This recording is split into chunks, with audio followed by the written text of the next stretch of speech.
Bonjour tout le monde, bienvenue à cette nouvelle capsule de Pierre et le vin. Cette fois-ci, on va parler de Porto. On va essayer de différencier qu'est-ce qu'un vintage, qu'est-ce qu'un late bottle vintage, qu'est-ce qu'un tawny, parce que ça peut être un peu confus dans nos affaires. J'entrerai pas dans tous les détails parce que ça peut être hyper complexe. On va juste faire un petit survol de ce que c'est. D'abord, le Porto, ça vient du Portugal, bien entendu. C'est des vins qui sont élaborés sur les rives du Douro, le fleuve le Douro au Portugal. Et il n'y a que les vins dans ce territoire-là qu'on peut appeler des Portos, au même titre que les champagnes en France doivent être absolument produits dans la région de Champagne. Bon, là, qu'est-ce qu'un Porto?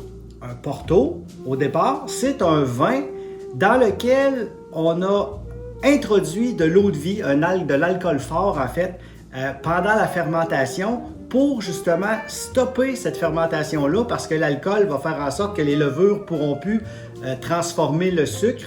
Donc, ce vin-là va rester sucré au départ. On va se reparler du sucre un peu plus tard dans la capsule. Vous allez voir que c'est pas si épeurant que ça, le sucre qu'il y a dans le Porto. Une fois qu'on a mis l'alcool fort, l'eau de vie, dans le mou en fermentation, on porte le tout en vieillissement, en fait, dans des barriques. Et c'est là que entre en jeu le temps de vieillissement avant l'embouteillage, le vieillissement en bouteille, puis tout ça. D'abord, il y a les vintage, qui, eux, sont un peu considérés des fois comme les rois des Portos parce que c'est un peu la référence. Un vintage va passer 2 ans en barrique avant d'être embouteillé, mais là, on peut attendre encore une bonne dizaine d'années avant d'être commercialisé, puis qu'il soit à son meilleur, comme par exemple ici, j'ai un vintage de 99 qui a été embouteillé en 2001. Et il y en a encore de nos jours, là, en 2022, sur les tablettes de la SAQ. Donc, ça, c'est l'exemple d'un vintage. Pour ce qui est d'un late bottle vintage, les LBV qu'on appelle, ben, au départ, c'était des vintages qui étaient peut-être un peu moins réussis, qu'on laissait un peu plus de temps en barrique avant l'embouteillage pour leur permettre de s'affiner un peu plus.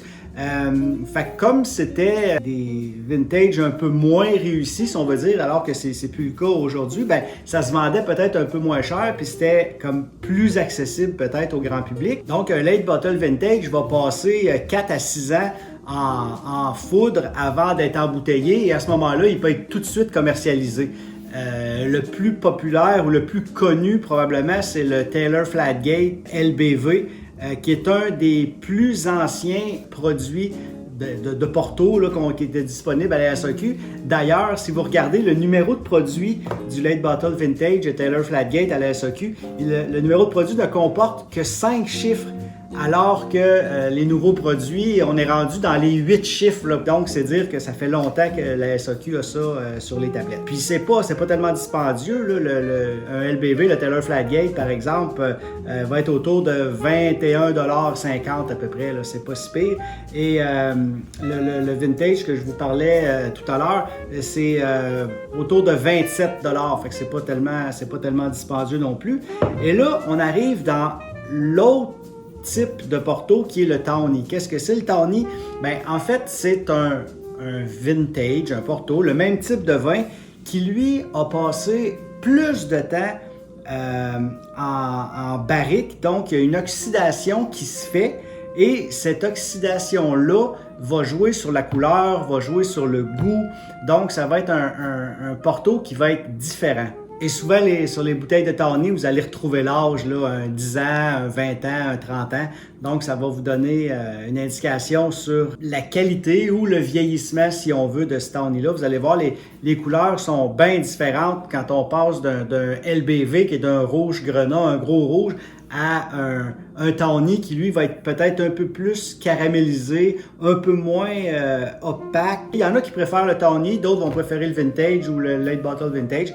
C'est chacun ses goûts, mais ce sont tous d'excellents produits. Il y a le Colheita aussi qu'on pourrait parler, qui ressemble aussi à un tawny, mais là, c'est au niveau du millésime. L'année, c'est l'année de la vendange qui est inscrite sur la bouteille et non pas le 10 ans, le 20 ans, 30 ans. Donc, il y a un petit calcul à faire entre l'année de la vendange et l'année de la mise en bouteille qui est souvent indiqué à l'arrière de la bouteille. On fait le calcul entre les deux puis ça nous donne l'âge du Colheita.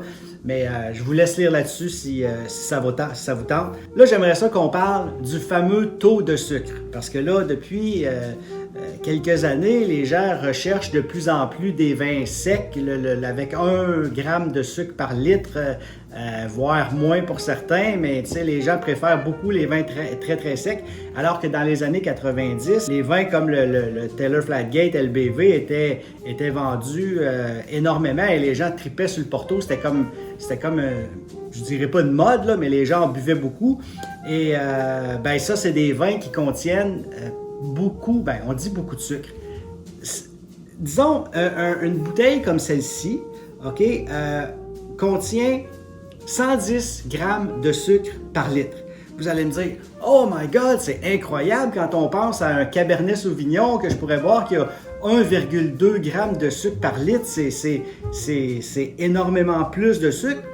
Oui, il y a plus de sucre, mais par contre, dans cette boisson alcoolisée célèbre que vous connaissez tous, il y a la même quantité de sucre dans ça que dans ça. Donc, 110 grammes de sucre par litre, 110 grammes de sucre par litre. Il y a des gens qui vont boire 1 litre de boisson gazeuse, pas de trouble, 3 heures plus tard, on va boire un autre litre. Ça en fait du sucre. Par contre, quand on prend un petit verre de Porto après le repas avec un fromage ou un petit dessert au chocolat, même s'il y a 110 grammes de sucre, c'est 110 grammes de sucre par litre. Ce ne sera pas dans votre petit verre de Porto. Donc, il n'y a pas de mal à ça parce que qui aime la boisson gazeuse qui va se prendre juste un petit verre là, par jour ou par semaine parce que c'est bien trop sucré? Arrêtez de capoter avec le sucre. Laissez-vous aller avec le Porto. C'est vraiment bon.